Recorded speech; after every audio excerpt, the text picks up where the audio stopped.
Hi, I'm Mayor Allen. I want to welcome you to another episode of Good Work.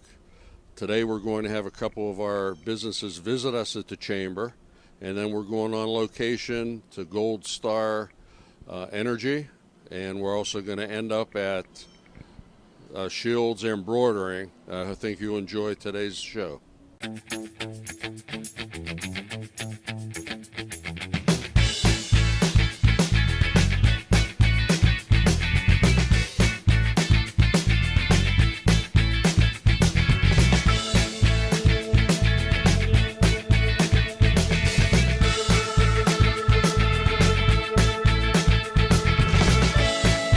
Today we're here with Stephen Ganley from Collins and Ganley PC, located at 275 Curry Hollow Road. Steve, thank you for taking time today to educate us, our viewers. How long has your company been in business? We've been in business probably close to 50 years now.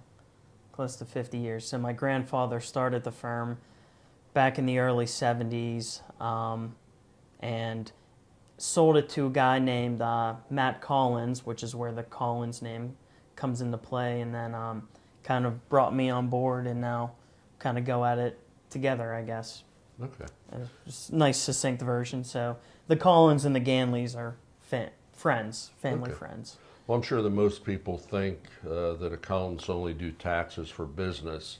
However, as a CPA firm, you have many avenues to which help businesses. So can you go through some of the services that your firm performs and explain how can they be beneficial to our viewers? Sure. I think compliance is a big portion of it. Obviously, everyone has a annual filing requirement with a 1040 or payroll tax return or business.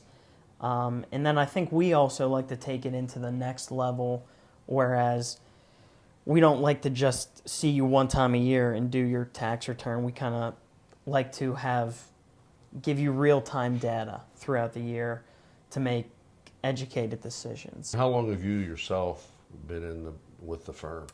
I've been with the firm for a couple months now. Just started with Matt. I recently got my CPA license from a big accounting firm, which is where you cut your teeth at after you get out of school, to get your CPA license, and then kind of moved out of the city and started working together with Matt. Okay. So, for the time that you've been involved as a CPA, how have things changed? I know it changes, especially with the new administration. Things are changing on a daily basis. What have you seen the changes over the years? I think the biggest change was that I've seen so far has been from the Obama administration is the healthcare change. That's specifically now a question on the 1040, and businesses are now required to provide their full-time employees with health insurance, and the penalties that go along with that. And believe it or not, there's more people who choose to pay the penalty than to actually deal with the insurance, especially in the case of a small employer. It's sometimes easier to do that. In my 7 years of practicing, I think that's been the biggest change I've seen. And then going forward, there's a big opportunity for change. The Trump administration, regardless of what you think of them or not, is looking to make significant changes to the tax code. And it's actually been kind of overshadowed by some of the health care about trying to repeal and replace Obamacare, but the changes they're looking to make for the 2017 tax season are substantial, such as you're looking to repeal the death tax. They're looking to get rid of AMT for manufacturers. They're looking for any business, if you have any company who manufactures equipment in the United States, anything they buy is an instant write-off. So instead of capitalizing that and depreciating that over 10 years, you now go buy a new press or a new assembly line. That's all a 1-year write-off, which is going to be a lot easier on U.S. manufacturers. Another thing, right now there's I believe there's 6 or 7 different tax brackets for individuals. Trump's looking to cut that down to 3. Looking to get away from the net investment income tax. That'll help, especially for people who are in the upper echelon tax brackets and have investment income, interest, dividends, capital gains, so to speak. Well, we have obviously a lot of members in the chamber, and this is on our BPTV. So there are a lot of firms that do similar things out there. So if you want to give a pitch on why they should call you, and we'll have the number on the screen. Perfect. To tell us why they should call Stephen. Sure. Yeah, I think we just, quite simply put, have unmatched client service. I mean, this is kind of my life. I really enjoy it, and I put a lot of effort into it. And we try to always stay ahead of the curve. We try to, come up with new innovative ways to be a tax preparer. Instead of just being a tax preparer, we try to be one step further by providing companies real-time decision making, such as like a gross profit analysis, or trying to forecast the economy. Like, certain businesses actually do better when the economy's not doing as well, which is kind of a nice indicator to know in the back of your mind. And I also think we also perform services that other firms don't, such as, off the top of my head, a manufacturing company recently came to us, and the manufacturer buys propane tanks for their forklifts. It's just, they're smaller shop. They probably only have 2 or 3 forklifts. However, when you go to purchase a propane from your local gas station or wherever, there's excise tax on that. However, if a product is used in the manufacturing process, you do not have to pay tax on it, because the tax, you're just simply reselling it. So the tax is trying to get passed on to the end user. Same thing with like your fuel tax. If you go to your, I don't know, the Gitco right down the street here, a lot of the purchase price of a gallon of gas is for tax. However, if you're using that for off-highway use, so like a dump truck or something like that, you can essentially receive that money back, and it's just filing a form. So I think we look for, just maybe one example through the propane and fuel, we look for innovative ways to help clients save more money, and we want to try to be more than just a standard 1040. Okay. Well, Stephen, we want to thank you for being here today with us. You being a Bethel Park resident and a graduate of Bethel Park High School. All my life, Bethel Park resident. Yeah. So we wish you all the luck, and congratulations. Thanks, sir. Appreciate it.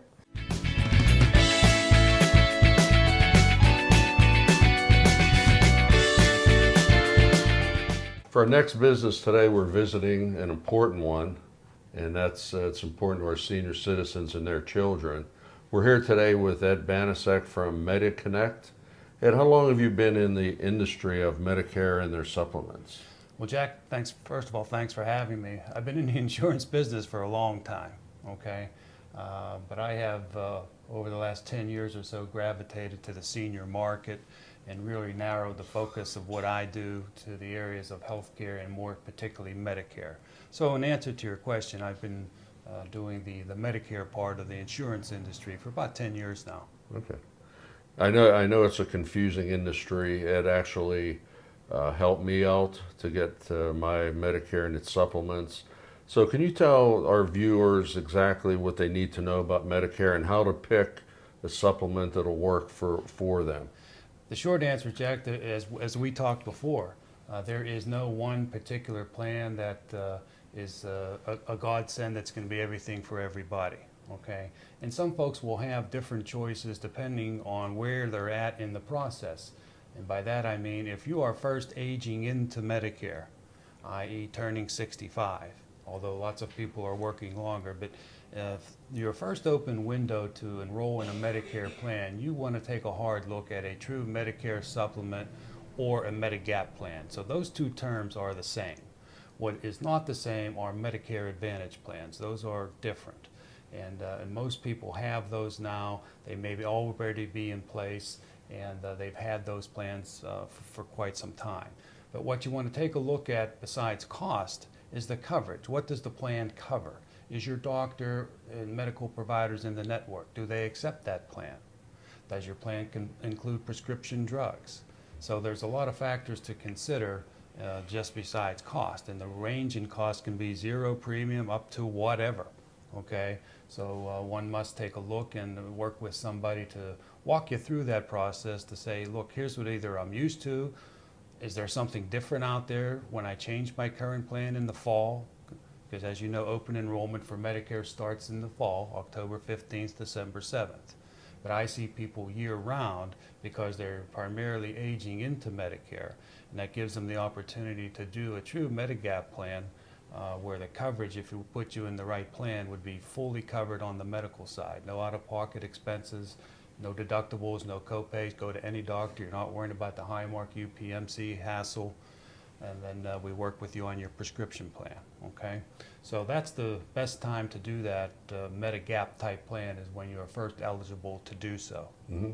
Now, do these plans also include prescription, or if not, is there another program like PACE or PACEnet that you can use instead? All of the above. So like with most questions, Jack, there's not a simple answer. Your Medigap, MedSup, again, which are one and the same, those plans do not include prescription drugs.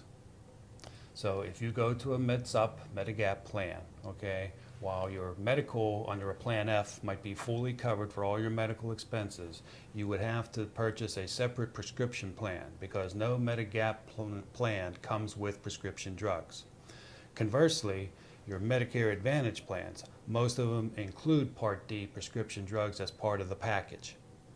Okay? Mm-hmm. Now again, once you get into the wonderful world of Medicare, particularly if you're coming off a group health plan, you are then subject to what they call a formulary. So your medication must be on that particular insurance company's formulary. And the formulary is a list of medications that are covered, approved by Medicare. Okay? So again, it's different, and it may be different than what you're used to coming off a company-sponsored group health plan. But in answer to your question, then you get PACE and PACEnet. Those are state and or federal programs that will help people purchase their prescription medications at a lower rate if they meet certain income guidelines.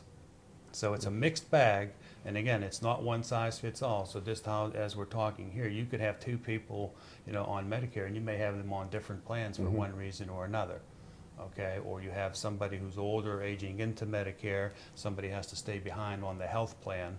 Okay, their plans could be, dramatically different in what their costs can be from one to the other. Okay.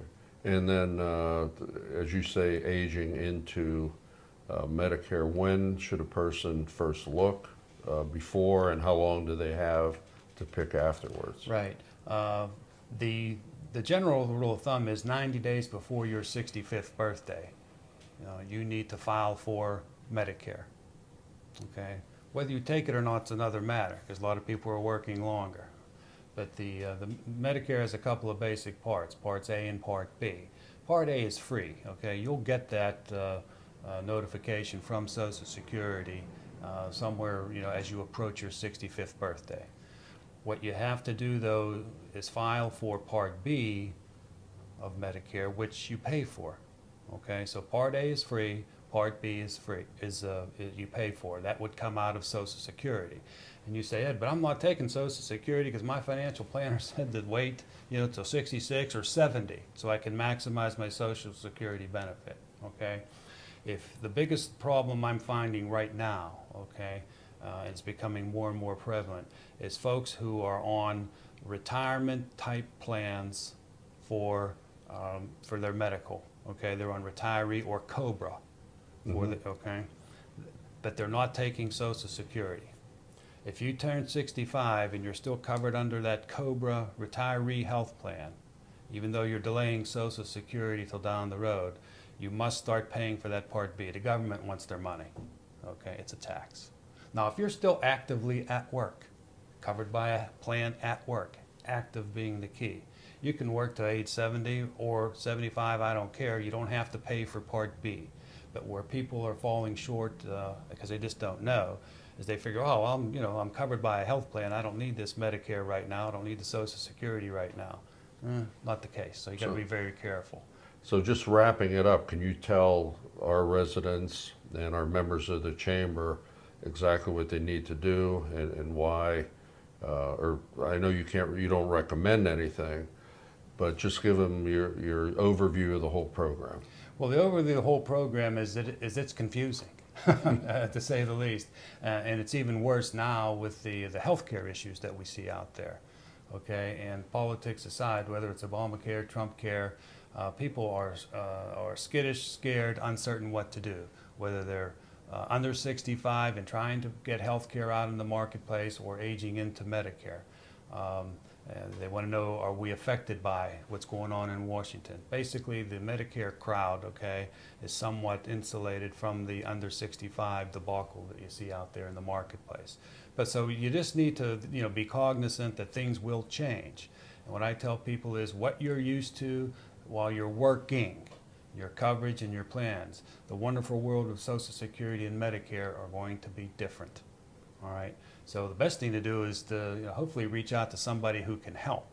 Okay, at least navigate, point you in the right direction, answer some basic questions, because again, people are working longer. They're failing to file for their Part B. They have dependent children that are coming off the plan. What do we do with them?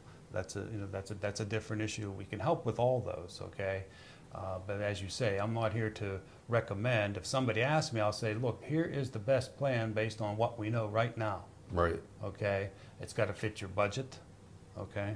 So that's a factor. Okay. As I say, everybody's situation is going to be different. But again, the worst thing to do is not to do anything, because then it's really a crapshoot. Okay. You're either going to get penalized for not doing your Part B, or you may be picking the wrong plan. Okay, that doesn't suit your needs, okay? So we're just here to help. All right, well, I thank you for the information. It's been very useful, and good luck, and I'm sure I'll see you in a couple months. Okay, Jack, thank you all.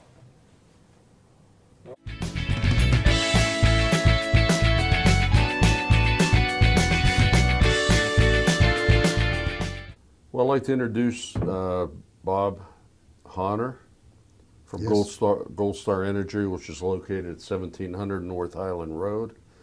And Bob, everyone understands the electric and gas as it comes to our homes and businesses, but as an expert in the workings of how we pay for these services, how can you explain to our viewers the importance of knowing how to read the bills and the cost and what they're paying for and what they should be looking for as in a supplier? Sure, Jack, it's really pretty simple. Deregulation came into our lives for the majority of the states, about 10, 11 years ago. And it happened because the PUCs were getting a lot of calls into the governor's office that the utility rates were just skyrocketing. And so they checked into it, and about 22 states, after checking, found out that they were way above the national average with the idea of the supply cost. And so they enter into deregulation. Deregulation is very simple. It's designed to bring competition, to lower the price. And that's a wonderful thing. Unfortunately, most people that had been in the industry had no background, no training, no education, and they run out into the market and they make promises that absolutely cannot happen.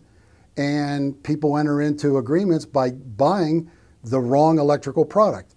We have always sold fixed pricing only. So the price is the same the first second all the way through the last moment.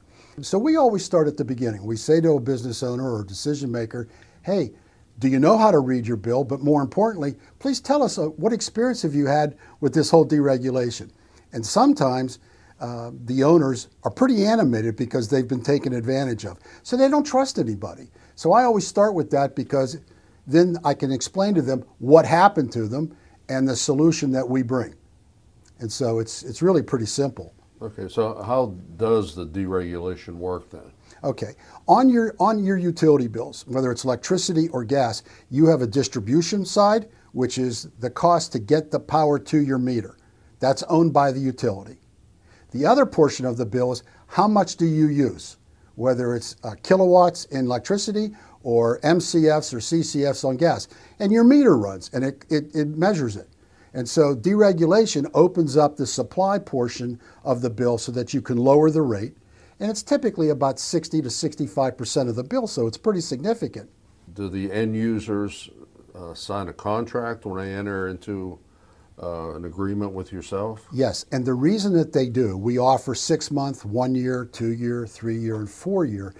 The reason that the agreement is there is it protects both the end user, the commercial or industrial client, but also protects the supplier, because the supplier goes out and they acquire that amount of energy, whether it's electricity or gas, and they want to make sure that they have a price for the client and that the utility stays on. So when you throw the switch, it's real important that you don't have a blackout or a brownout. So contractually, that energy or capacity is sitting there for the client. It's important for both sides. And that would kind of regulate or dictate what the rates would be the longer.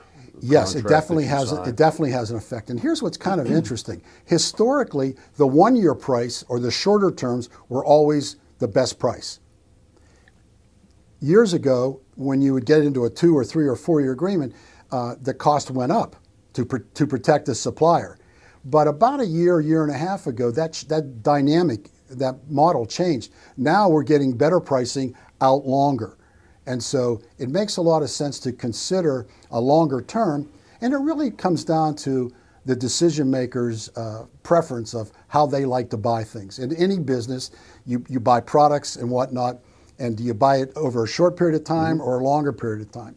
The good news now is you can get a better price over an extended period of time, and it insulates you away from the increases that the utility's charging, because everything's going up. So if you enter into a 2 or 3 or 4 year agreement, you're really insulating and creating great savings and budget certainty for the client. Yeah.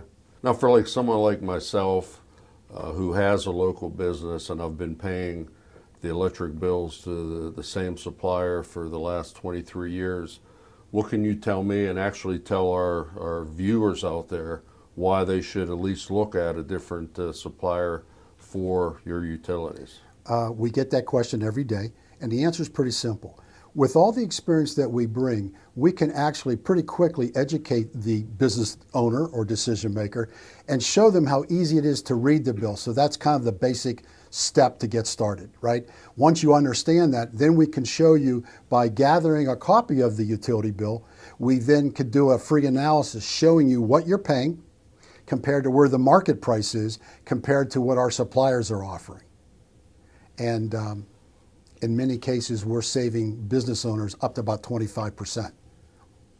Well, that's It's pretty certainly significant. Yeah, it is. And so that's why we go through that little bit of an educational process, making sure that we understand what the client's about, what do they like, how do they like to do business, and it allows us to build a long-term relationship. We'd like to be the energy expert in their business for a lifetime. You know, we don't want to do it just one time, you know, over one term. Right. So, and then, so if you sign a 6-month agreement or a year, then you negotiate a different term at the end of that. Exactly. And one of the neat things about us is, you know, there are many businesses out there that have entered into an agreement, and they may have a pretty good deal at this point. And we have found that many brokers and suppliers, they show up one time and they get out of the business and nobody's there. No one ever goes back. We come around about every 3 or 4 months to say hello, see how everything's going, make sure they're getting the rate they should be getting. But also there becomes opportunities in the market where we are able to get them a future agreement.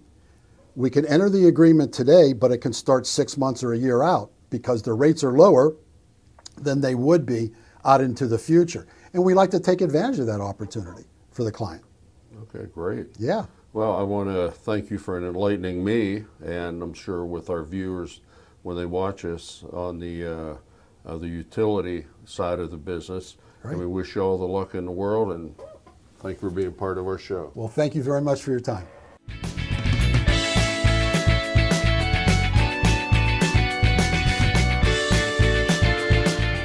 So our last business today is Shields Embroidery, and the location of the business is 4156 Library Road, right behind the Flag Factory.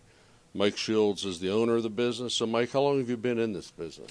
I've had this business for almost 6 years now. I actually previously owned a specialty sporting goods business, and the previous owners, I was customers of theirs for about 13, 14 years. And when they retired, I bought the business, sold my other business, and here we are. And what made you decide to get into this type of business? I've always been interested in this part of the industry. What I did before was strictly retail, but I've had previous conversations with the other owners, and it was good timing, and I've really enjoyed it. It's been a great business so far. Okay, well, what type of services do you offer here? We offer a full range of apparel offerings, as well as custom embroidery, silk screening, tackle twill, pretty much any way you can decorate a garment, we do offer that. In addition, we do some promotional products as well. But really, we take the job from start to finish. Every customer deals directly with me, from design, picking of the product. Some people bring their own products in to get decorated, right to the final product when it goes out the door. Is there any type or any time of the year that's more busy than the other? Our busiest time of the year is when the school year is ready to start, right up through the holidays, a little lull after that. Real busy through the spring and early summer, then a little lull in the middle of the summer.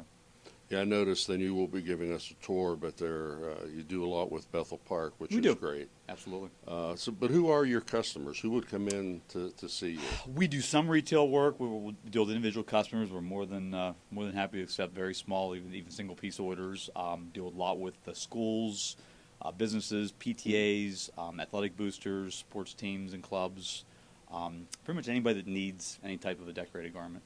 And as far as the quantity that you offer, what would be the minimum, and what would be the maximum? Minimum's one piece. All depends on the type of job you're doing, but we more than willing to accept the smaller jobs, and the maximum is sky's the limit. We can on any size job.